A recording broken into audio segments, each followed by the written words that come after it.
के साथ हमने डिस्कस किया था क्विक सिंगल में। लॉरस लैब पर इनका टारगेट था 442 और 446।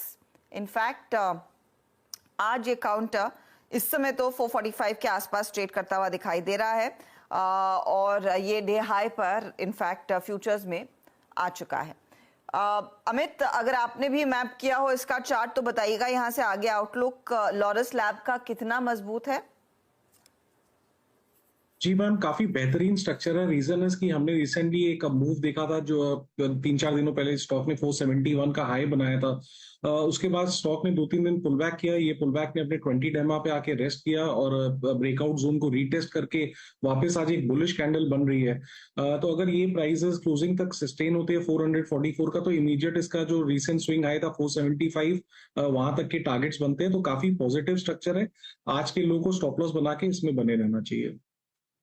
लॉरस लैब एक टारगेट हिट हुआ और इस ट्रेड को आप एक्सटेंड करके चलेंगे। यहाँ पर एक अच्छा खासा मोमेंटम देखने को मिला है।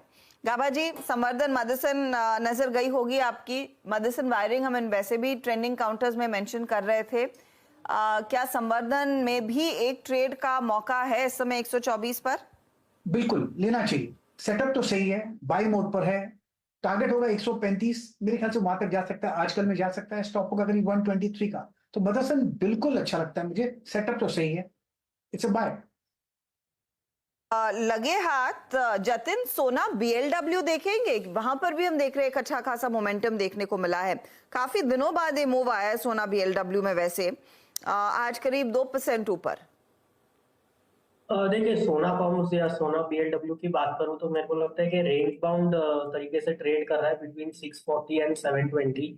रिसेंटली एक डेली एवरेजेस पे आके सपोर्ट लेके फिर से चल रहा है, तो मेरे को लगता है कि 720 तक का एक अपसाइड पोटेंशियल बन सकता है इसमें। और अगर जो किसको करंट लेवल्स पे एंट्री लेनी है तो 658 का एक स्टॉप लॉस लगा के लॉन्ग साइड की तरफ ट्रेड लिया जा सकता है। टारगेट रहेंगे 720 के। ओके, तो 720 के लिए एक अपॉर्चुनिटी। एक बार डायरेक्टर साहब भारत फोर्ज दिखाएंगे आप प्लीज? भारत फोर्ज आज सुबह में I think Rajesh Satpute mention कर रहे थे, वैसे वो 1% ऊपर है काउंट अप। मयूरेश, ये सारी ऑटो एंसिलरी कंपनियों में अचानक नई तेजी बनती दिखाई दे रही है।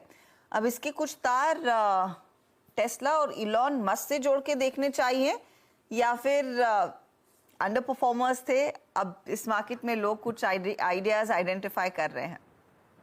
नहीं, बिल्कुल आपने सही कहा। आई थिंक जो एलॉन मस्क की टेस्ला की एंट्री की न्यूज़ है, that is keeping all these auto ancillary stocks extremely hot.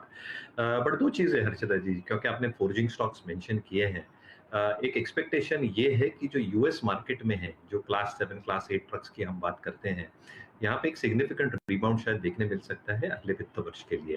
Now significant portion अगर आप देखते हैं, भारत फोर्ज हो, आरके फोर्जिंग हो, हैप्पी फोर्जिंग हो to a certain extent, even MM forging to a large extent, इसका एक reasonable chunk I think automotive business से आता है और क्लास 7 क्लास 8 ट्रक से।